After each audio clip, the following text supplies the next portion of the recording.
Israel Hamas युद्ध के बीच Israel ने एक बार फिर ऐसा काम कर दिया है जिसकी वजह से वो अपने विरोधियों के साथ साथ सहयोगियों तक के निशाने पर आ गया है। दरअसल गजा पट्टी के रफा में इजरायली हमले में आम लोगों की मौत के बाद अंतर्राष्ट्रीय स्तर पर इसराइल की काफी निंदा हो रही है। स्थानीय स्वास्थ्य अधिकारियों के मुताबिक इस हमले में कम से कम 45 फिलिस्तीनियों की मौत हो गई, जिनमें आग की चपेट में आए तंबुओं में रहने वाले विस्थापित लोग भी शामिल थे। दरअसल रफा वो जगह है जहां गजा पट्टी के दूसरे इलाकों से भागकर लोग जान बचाकर रहने आए थे।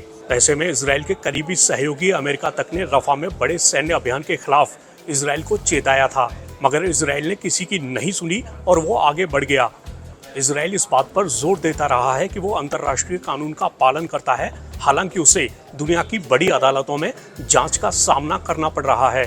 इनमें से एक अदालत ने पिछले दिनों इसराइल से कहा था कि वो रफा में हमले रोक दे। इसराइल ने कहा है कि हमास के ठिकानों पर हमला करने और आतंकवादियों को मार गिराने के बाद वो नागरिकों की मौत की जांच कर रहा है।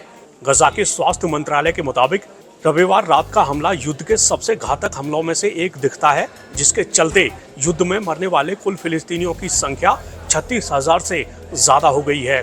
गजा का स्वास्थ्य मंत्रालय इस आंकड़े को तैयार करने में लड़ाकों और गैर लड़ाकों के बीच अंतर नहीं करता है। अमेरिका ने रफा की घटना को दिल दुखाने वाला बताया है।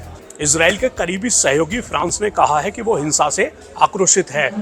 फ्रांस के राष्ट्रपति ने कहा, ये अभियान बंद होने चाहिए। फिलिस्तीनी नागरिकों के लिए रफा में कोई सुरक्षित क्षेत्र नहीं है। मैं अंतर्राष्ट्रीय कानून के प्रति पूर्ण सम्मान और तत्काल युद्ध विराम का आह्वान करता हूँ।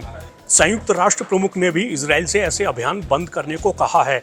इस बीच इटली के रक्षा मंत्री ने कहा कि रफा में बमबारी का इसराइल पर दीर्घकालिक असर पड़ेगा। वहीं इसराइल के प्रधानमंत्री बेंजामिन नेतन्याहू का कहना है कि इसराइल को रफा में हमास की आखिरी बची हुई बटालियनों को खत्म करना होगा।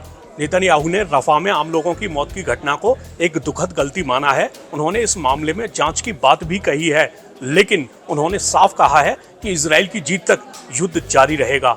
इस बीच युद्ध विराम और हमास द्वारा बंधक बनाए गए बंधकों की रिहाई सुनिश्चित करने की कोशिशों में इसराइल और हमास के बीच एक प्रमुख मध्यस्थ कतर ने कहा है कि हालिया हमले बातचीत को मुश्किल बना सकते हैं। मिस्र और जॉर्डन ने भी रफा पर हमलों की निंदा की है।